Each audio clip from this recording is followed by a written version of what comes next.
India today की 2 अप्रैल की news के अकॉर्डिंग गौतम अदानी एशिया के सबसे अमीर आदमी बन गए, यानी उन्होंने मुकेश अंबानी को भी पीछे छोड़ दिया। 3 मई 2022 की न्यूज में आया था कि गौतम अदानी दुनिया के 5th रिचेस्ट पर्सन बन गए हैं और उनकी net worth 123.7 billion US dollar थी। यानी पूरी दुनिया में उनसे सिर्फ 4 ही लोग अमीर हैं, जो कि हैं Bill Gates, Jeff Bezos, Elon Musk और बर्नार्ड अर्नोल्ड। अगर आप ये सोच रहे हैं कि गूगल के फाउंडर्स और वॉरेन बफेट का क्या, तो जो आप सोच रहे हैं वो सच है। अदानी की नेट वर्थ वॉरेन बफेट और इवन गूगल के दोनों फाउंडर्स लैरी पेज और सर्गे ब्रिन से भी ज्यादा है। जब ये सब हुआ तो सब चौंक गए। कई लोगों ने कहा कि इन्होंने बहुत मेहनत की है, जबकि कई पॉलिटिशियंस ने कहा कि ये बीजेपी से सपोर्टेड है। फॉर एग्जाम्पल, राहुल गांधी ने एक भाषण में कहा था कि मोदी जी ने 45,000 एकड़ जमीन अदानी को 1 रुपए पर मीटर के हिसाब से दी है। 45,000 एकड़ जमीन अदानी जी को नरेंद्र मोदी जी ने दी। तो आज की वीडियो इसी टॉपिक पर है और हम पूरी अदानी की लाइफ स्टोरी को इस शॉर्ट समरी से समझेंगे। गौतम अदानी 24 जून 1962 में अहमदाबाद गुजरात में पैदा हुए थे। इस मिडिल क्लास गुजराती जैन परिवार में अदानी के 7 भाई बहन थे। ग्रेजुएशन करने के लिए अदानी ने गुजरात यूनिवर्सिटी में कॉमर्स में एडमिशन ली, लेकिन सेकेंड ईयर में ही उन्होंने कॉलेज छोड़ दिया क्योंकि वो बिजनेस में ज्यादा इंटरेस्टेड थे। यस, अदानी भी बिल गेट्स और मार्क जकरबर्ग की तरह कॉलेज ड्रॉप आउट है। इसके बाद अदानी नई अपॉर्चुनिटीज के लिए मुंबई आ गए और वहां पर उन्होंने एक डायमंड की शॉप में नौकरी कर ली। लेकिन इस नौकरी से उन्हें पता चला कि वो बड़े आदमी नहीं बन सकते, इसलिए उन्होंने खुद का बिजनेस स्टार्ट करने का सोचा और पिछली नौकरी का धंधा समझकर जावेरी बाजार में डायमंड ब्रोकरेज की शुरुआत की। इस बिजनेस में भी उन्होंने थोड़ी अच्छी अर्निंग्स करी। फिर 1981 में गौतम अदानी के बड़े भाई महासुख भाई अदानी ने अहमदाबाद में प्लास्टिक फैक्ट्री खरीदी और गौतम अदानी को कहा कि तुम यहाँ आ जाओ, इसके ऑपरेशंस को मैनेज कर लो। अब यहाँ पर उन्हें अपनी पहली अपॉर्चुनिटी मिली। हुआ यह कि गौतम अदानी के बड़े भाई की कंपनी को हर साल 20 टन पीवीसी यानी पॉलीविनाइल क्लोराइड की जरूरत पड़ती थी, जो कि इंडिया में आईपीसीएल इतना नहीं दे पाता था। तो गौतम अदानी ने सोचा कि क्यों ना मैं इस मार्केट में एंटर कर जाऊं और उन्होंने कांडला पोर्ट के थ्रू प्लास्टिक ग्रेन्यूल्स को इंपोर्ट करना स्टार्ट कर दिया। इसके बाद उन्होंने एग्रेसिवली अपने बिजनेसेस को एक्सपैंड किया। 1993 में गुजरात गवर्नमेंट ने प्राइवेट कंपनीज को अप्रोच किया था कि वो मुद्रा पोर्ट को ऑपरेट करें और 1995 में अदानी ने इस कॉन्ट्रैक्ट को जीत लिया। और ये एक बहुत ही इंपॉर्टेंट पार्ट था अदानी जी की लाइफ में, क्योंकि आज भी ये इंडिया का सबसे बड़ा कमर्शियल पोर्ट है। और ये पोर्ट ऐसे ही इतना बड़ा नहीं हो गया, इसके पीछे अदानी जी ने काफी मेहनत और स्ट्रैटेजी यूज की थी।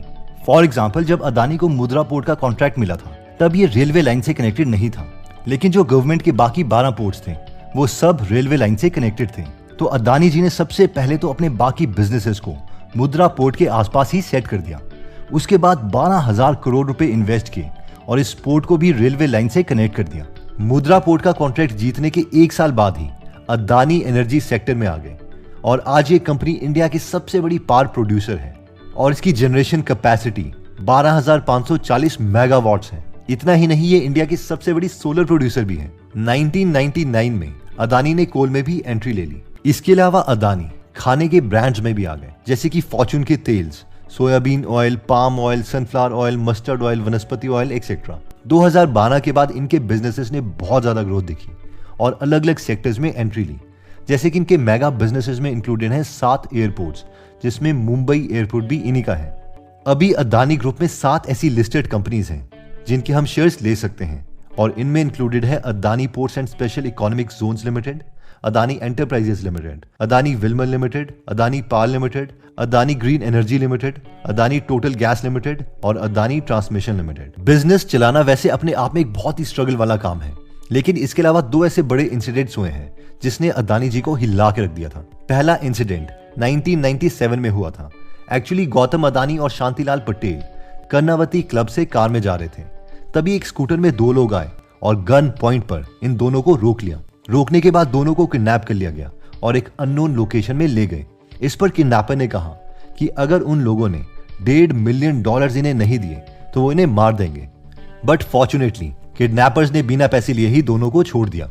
एक और खतरनाक एक्सपीरियंस जो अदानी के साथ हुआ था वो था 26 नवंबर 2008 में मुंबई टेररिस्ट अटैक। उस अटैक के टाइम अदानी ताज होटल में ही थे। अदानी उस वक्त बेसमेंट में छिप गए। जब इंडियन कमांडोज ने सिचुएशन संभाली तो उस वक्त अदानी वहां से निकलकर बच गए।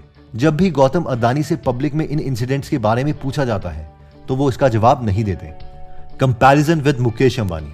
बहुत से लोग गौतम अदानी को मुकेश अंबानी से कंपेयर करते हैं क्योंकि दोनों सेम एज ग्रुप के हैं, दोनों गुजराती हैं और दोनों ही एक्सट्रीमली रिच हैं। लेकिन कई लोगों का मानना है कि मुकेश नहीं बल्कि गौतम अदानी धीरूभाई अंबानी के लेवल के हैं। इसके दो बड़े रीजंस हैं। 1. गौतम अदानी धीरूभाई अंबानी की तरह फर्स्ट जनरेशन एंटरप्रेन्योर है, यानी इनकी पिछली पीढ़ी के बिजनेसेस को इन्होंने आगे नहीं बढ़ाया बल्कि सब कुछ अपने दम पर खड़ा किया। दूसरा, जैसे धीरूभाई अंबानी ने पहले येमन में काम किया, फिर इंपोर्ट एक्सपोर्ट का बिजनेस स्टार्ट किया और फाइनली टेक्सटाइल मिल ओपन करी जिससे अंबानी की मेन ग्रोथ हुई और जिसकी वजह से रिलायंस, पावर, पेट्रोकेमिकल और गैस में एंट्री कर पाए। उसी तरह गौतम अदानी भी एक बिजनेस में नहीं रुके, वो उसे एक्सपैंड करते रहे। एलिगेशंस, बहुत सी एलिगेशंस अदानी पर लगी हैं, जिसमें पहली तो राहुल गांधी की एलिगेशन है कि 1 रुपए में इन्हें 1 मीटर स्क्वायर जमीन मिली। और ये सवाल अदानी जी से भी एक इंटरव्यू में पूछा गया था कि मोदी सरकार ने आपको 1 रुपए में 1 मीटर स्क्वायर जगह दी है। इस पर गौतम अदानी ने कहा कि पिछली गवर्नमेंट्स ने तो जमीन 10 पैसे में भी दी है और हमारा कोई जमीन का व्यापार नहीं है, बल्कि हम एक बंजर जमीन के ऊपर अपने पैसे खर्च कर उस पर एक इंफ्रास्ट्रक्चर बनाते हैं जिससे उस जमीन की वैल्यू बढ़ती है। 1 रुपये में जमीन नहीं, उससे भी नीचे चिमन भाई की गवर्नमेंट के टाइम पे 10 पैसे में दिए थे। इसके अलावा दूसरी एलिगेशन जो अदानी पर लगाई जाती है वो ये है कि 2012 से 2013 में अदानी ग्रुप ने टोटल 47,352 करोड़ रुपए कमाए थे, लेकिन उनका उधार ही रेवेन्यू से ऑलमोस्ट 2 गुना था, यानी 81,122 करोड़ रुपए। इस पर बहुत से लोग कहते हैं कि आज भी इनकी कंपनीज में बहुत उधार है और इसके बावजूद इनके शेयर्स का प्राइस ज्यादा है, तो जरूर इसके प्राइस को आर्टिफिशियली इन्फ्लेट किया गया है, यानी कि बढ़ाया गया है, क्योंकि अदानी की नेटवर्थ ने पिछले 2-3 सालों में एक्सपोनेंशियली ग्रो किया है। ये रहा चार्ट जहां पर आप देख सकते हैं कि मुकेश अंबानी की नेटवर्थ को अदानी की नेटवर्थ से कंपेयर किया गया है। अब इस एलिगेशन का जवाब करण अदानी देते हैं, जो कि गौतम अदानी के बेटे हैं। वो कहते हैं कि लोगों को पूरी पिक्चर नहीं पता, हमने जो भी उधार लिए हैं उसके पीछे हमारी कंपनी के पास वर्किंग एसेट्स हैं। इतना ही नहीं, अदानी एंटरप्राइजेस की 2 कंपनीज अदानी पोर्ट और अदानी ट्रांसमिशन को इन्वेस्टमेंट ग्रेड A की रैंकिंग मिली है। और सबसे इंपॉर्टेंट बात यह है कि कभी भी ऐसा नहीं हुआ है कि अदानी ग्रुप ने लोन में कोई डिफॉल्ट किया हो। And the most important part is, as a group, we have never defaulted on a loan. तीसरी एलिगेशन जो अदानी पे लगाई जाती है वो ये है कि वॉटन इंडिया इकोनॉमिक फोरम ने उस वक्त गुजरात के चीफ मिनिस्टर मोदी जी के इनविटेशन को कैंसिल कर दिया था और जैसे ही ये हुआ, अदानी ने जो इसमें स्पॉन्सरशिप की थी वो सारी बिना रीजन दिए वापस ही ले ली। और ऐसे सिग्नल से बहुत से लोग मानते हैं कि अदानी और मोदी जी बहुत करीब हैं। इतना ही नहीं, इसके अलावा जब 2018 में कई सारी एयरपोर्ट्स को प्राइवेट किया गया तो उसे जस्ट पहले एक रूल में चेंज किया गया था, और वो चेंज ये था कि जो भी कंपनीज एयरपोर्ट के लिए बिडिंग करेंगी उनका पहले कोई प्रायर एक्सपीरियंस होना जरूरी नहीं है। और इसका सबसे बड़ा फायदा हुआ अदानी ग्रुप को, क्योंकि उन्होंने इस बिडिंग में 6 एयरपोर्ट्स की बिडिंग जीत ली।